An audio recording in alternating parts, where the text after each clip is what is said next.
오늘 양심의 자유예요. 헌법 19조. 먼저 본 교수가 양심의 자유를 강의하는데 내 양심에 반하여 강의가 되지 않았으면 좋겠다. 오늘 그런 마음으로 오늘 강의를 할 거예요. 이 양심의 자유는 정말 어려운 주제예요.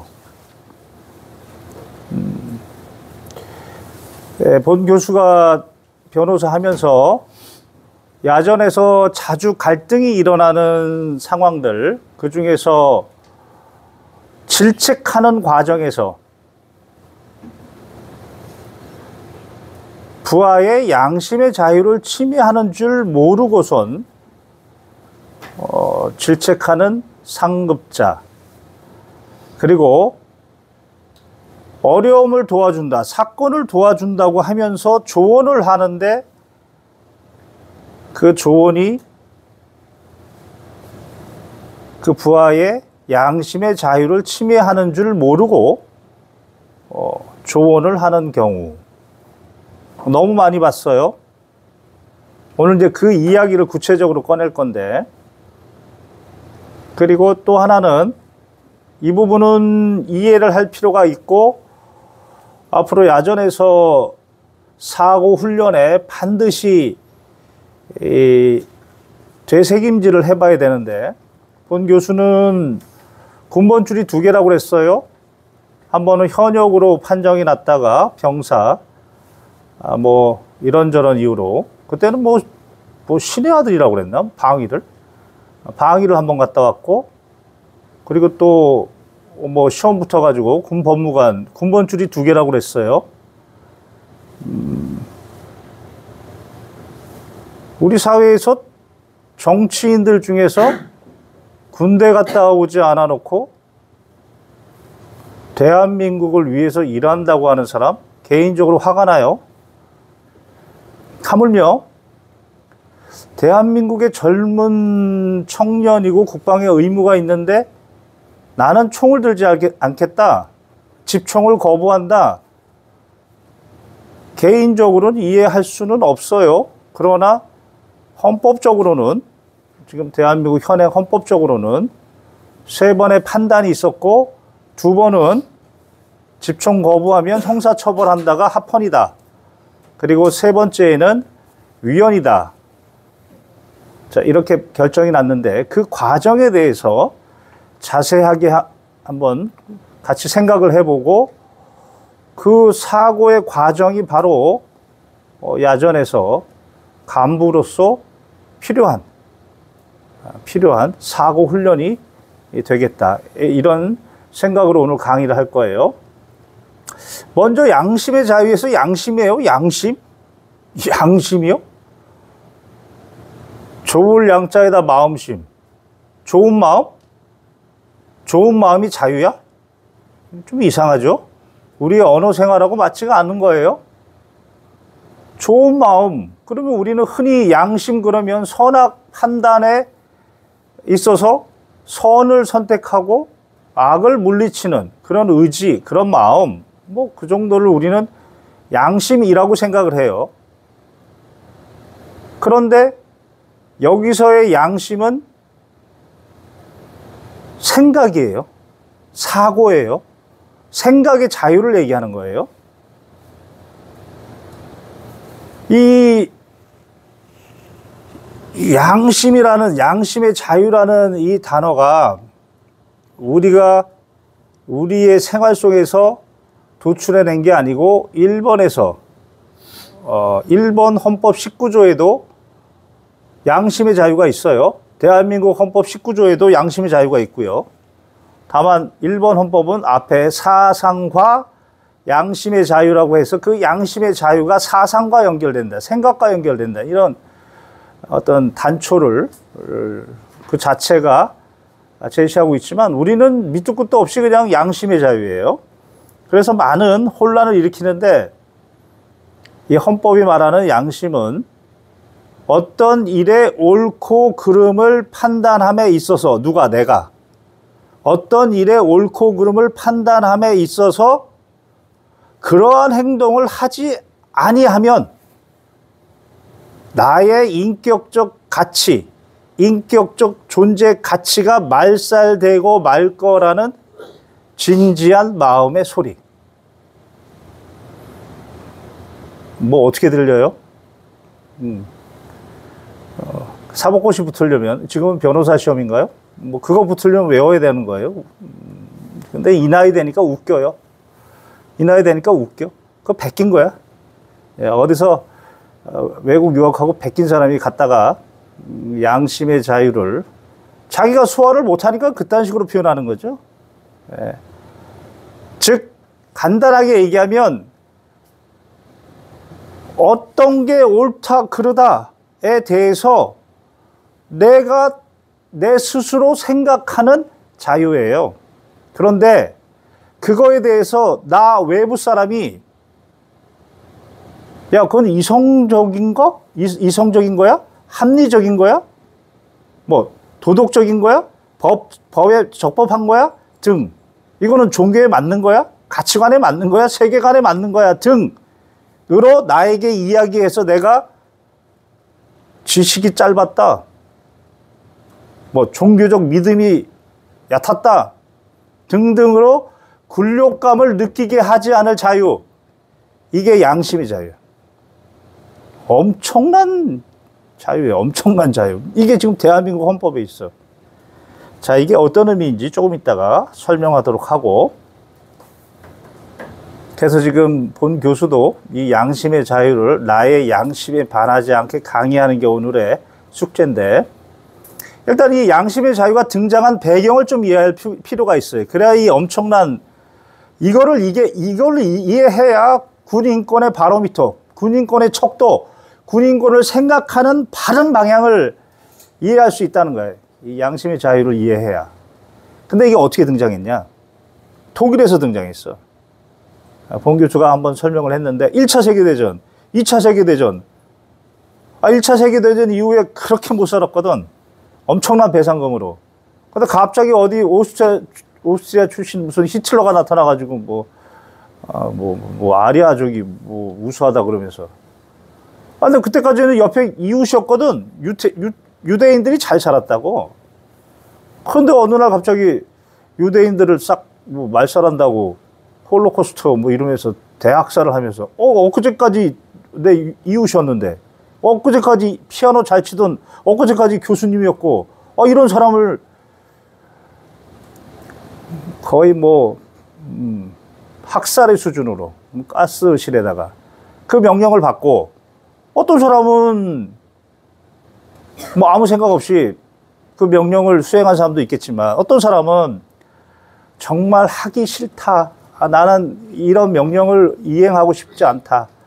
그런데 지금 내가 총 든 이유는 당시 독일의 국가와 국민을 위해서 내가 총을 들었는데 내가 이 명령을 따라야 되나 생각하면서 그때 가스실에 밸브를 돌렸을 거라고. 그럼 졌잖아. 나한테 명령 내렸던 사람 히틀러 지 자살하고 불태워서 없어지고 그다음에 나한테 명령 내렸던 사람들 다 전범 재판 받고 그러니까 독일 젊은이들이 어떤 생각을 했냐. 야, 다시는 전쟁 나면 나 총 들게 하지 마라. 나 이거 지긋지긋하다. 이런 생각들이 생긴 거예요. 배경이. 당시 배경이. 그러면서 지금 야, 국가를 위해서 총 들어야지. 야, 어머니 아버지를 위해서 총 들어야 되는 거 아니야? 이런 모든 것을 배격하면서 지금 얘기한 것처럼 오로지 주관적인 생각이고 타인의 판단이 불가한 영역이고 그 타인의 판단에 불과한 영역은 그것이 이성적이든 그것이 적법하든 그것이 도덕적이든 그것이 종교적이든 모두 무관하고 아무 관계없이 그냥 모든 생각을 존중한다. 이런 자유를 독일에서 만들어냈어요. 그게 독일 기본법 4조 1항의 양심의 자유예요. 근데 본 교수는 좀 독일어를 해가지고 뭐 프라이하이트 데스 게베젠 뭐 이렇게 부르는데, 독일에서 그렇게 양심의 자유를 규정을 하고 기본법 4조 2항에는 종교의 자유를 또 거기다가 규정을 했어. 우리는 종교의 자유를 별도로 규정을 했는데 거기는 종교의 자유를 거기 규정을 하고, 더 중요한 건 4조 3항에다가, 독일 기본법 4조 3항에다가 병역을 거부할 수 있다. 병역을 거부할 수 있다. 양심적 병역 거부권을 그 당시에 규정을 했다고. 자, 이거를 일본이 수입해왔지. 일본은 당시 그 유럽 가가지고 선진 문물을 싹 다 이와꾸라 뭐 사절단이라고 그러나? 뭔 사절단 보내가지고 좋은 거 싹 배워왔잖아. 그러니까 법학은 독일이다. 그래서 독일 걸 갖고 와서, 그래서 걔네들은 뭐 병역의 의무 이런 게 없으니까 양심적 병역 거부 이런 거 필요가 없는 거지. 그 대신 그거를 사상과 양심의 자유, 이렇게 해서 19조라고 규정을 하게 된 거예요. 그런데 이게 참 아이러니하게도 이런 엄청난 배경 하에서 모든 생각을 존중한다. 그렇기 때문에 너한테 강요하면 안 된다. 그리고 너를 비난하면 안 된다. 너의 생각을 비난하면 안 된다. 이게 지금 양심의 자유인데, 이걸 우리 대한민국 헌법이 언제 수입해 왔냐면 5.16 이후에 1962년 3공화국 5차 개헌 때 1962년에 이때 이 양심의 자유를 수입해 왔다고, 헌법에다가. 그때가 그럴 땐가? 62년. 전두환 시절에도 말 잘못하면, 생각 잘못하고 말 잘못하면 잡혀가서 그런 시대인데, 이게 대한민국 헌법에 들어왔단 말이지. 그러니까 대한민국 헌법을 참 아름답다. 어떻게 정치가 불안하면 헌법이 저렇게 아름답냐. 세계에서 가장 아름다운 건 다 집어넣었다. 이런 평을 받았단 말이야. 근데 이제 그것들이 지금 효력을 발휘하고 있는 것이. 그래서 나는 그때 헌법학자들이 어떻게 보면 이성계가 위화도 회군할 때 당시 고려라는 왕의 입장에서는 반역 아닌가? 그러나 우리는 이성계의 조선 500년을 정당성 없다 이렇게 얘기하진 않잖아. 얘기하진 않지. 그럼 5.16은, 12.12는 5.16이나 12.12나 당시 헌법에 대해서 그게 헌법에 충성한 건가? 그건 아니지. 그건 아니지, 분명히. 5.16도 헌법에 충성한 것도 아니고 12.12도 헌법에 충성한 건 아니지. 다만 그래서 오늘 본 교수가 나의 양심에 반하지 않고 아름다운 얘기만 하지 않기를 바라는 건데, 다만 이성계의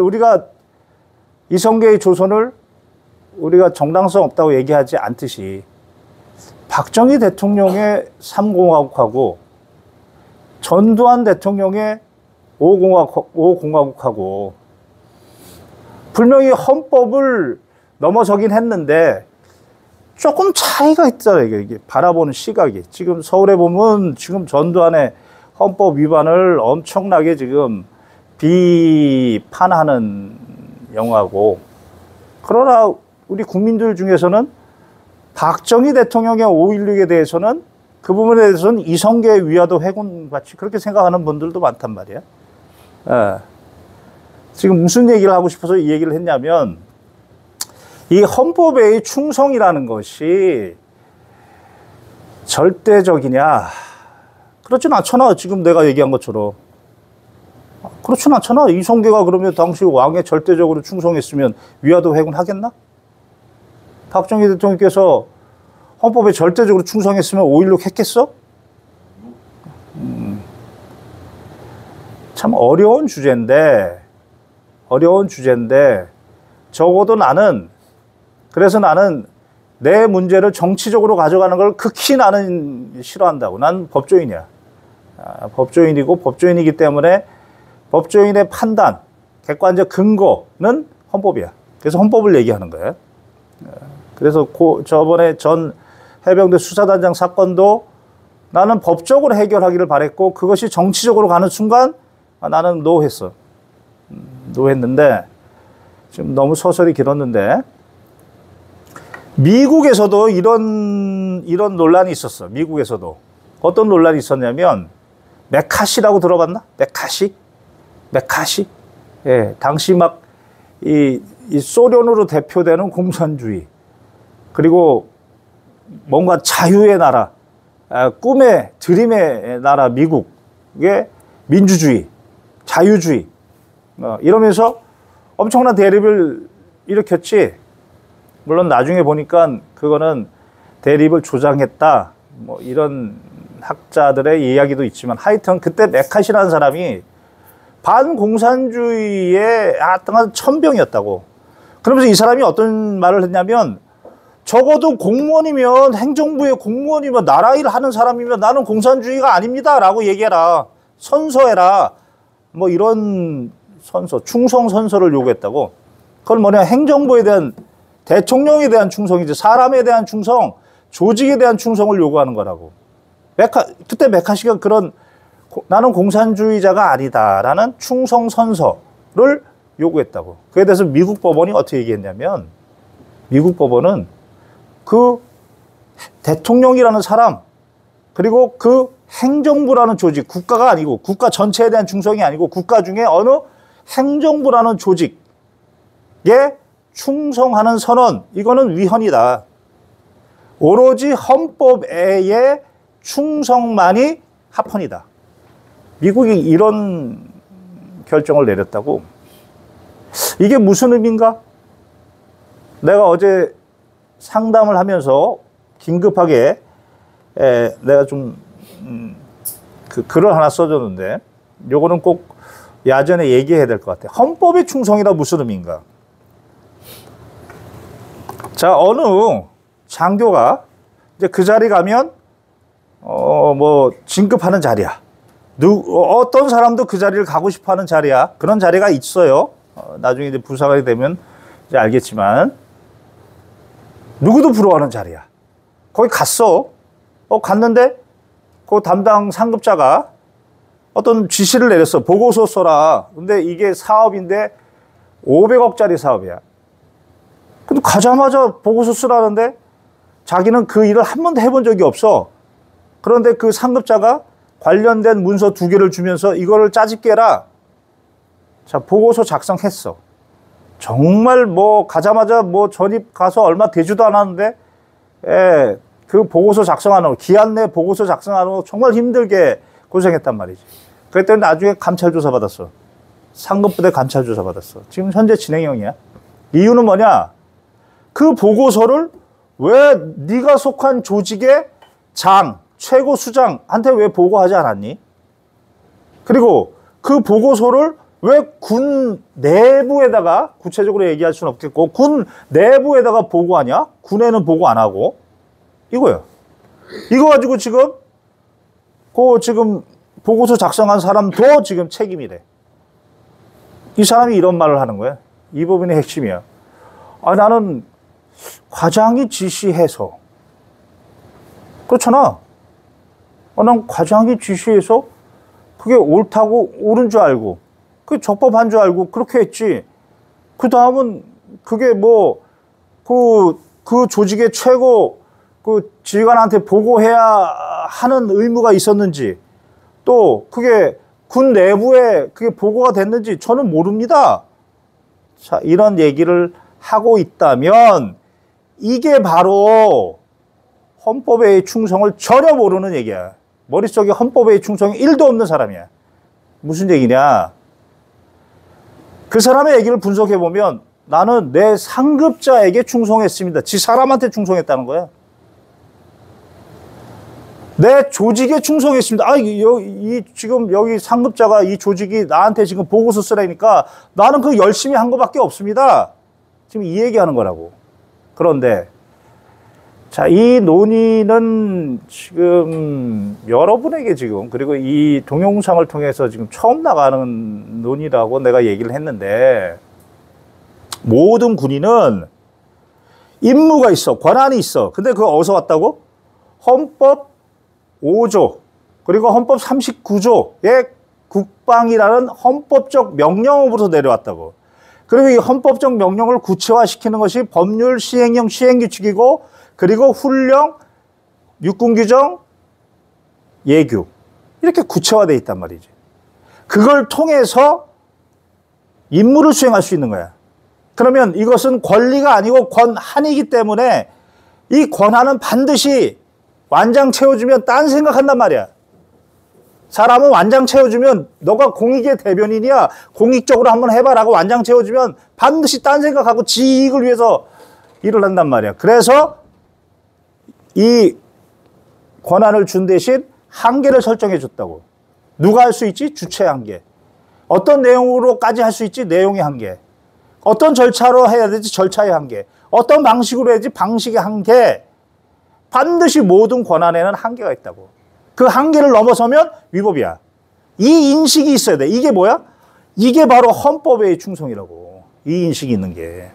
일을 처음 시작할 때 자기 앞에 보이는 상급자, 그리고 내가 속한 이 조직, 나를 진급시켜줄 수 있는 이 조직에 충성하는 게 아니고 그 일의 끝. 그 일의 끝. 나중에 문제가 생기면 이 상급자가 나를 보호해주지 못한다. 이 조직이 이 강한 것처럼 보이는 조직, 나를 진급시켜줄 것 같은 이 조직이 나를 보호해주지 못한다. 왜? 법 위반이니까. 절차에 불명이 얼마 이상이면 그 조직의 장에게 보고해야 한다. 그리고 얼마 이상이면 그거는 내부적으로 군에서 어떤 절차를 거쳐서 외부에 나가더라도 이렇게 가야 된다라고 절차가 있거든. 그러면 헌법에 충성이 있는 사람이라면, 그리고 그 정도 장교라면 뭐부터 찾아야 돼? 내가 하고 있는 일의 근거가 되는 예규, 규정, 훈령을 찾아야지. 그게 바로 헌법의 충성의 구체적인 임무 수행의 모습이지. 무슨 말인지 이해 가요? 그래서 정리해보면 사람한테 충성한다? 조직에 충성한다? 그건 일의 처음이야. 그건 내 욕심이야. 내 인생을 그 사람들한테 맡기는 어리석은 짓이야. 헌법에 충성한다? 이게 무슨 말이냐? 일의 처음이자 끝까지 생각하는 거야. 내가 이 일을 하면 내가 책임을 질 일이 있나 없나 관련 예규, 규정, 훈령을 찾는 거야. 이게 헌법의 충성이야. 그게 곧 나에 대한 충성이야. 자, 1교시는 여기까지만 합시다.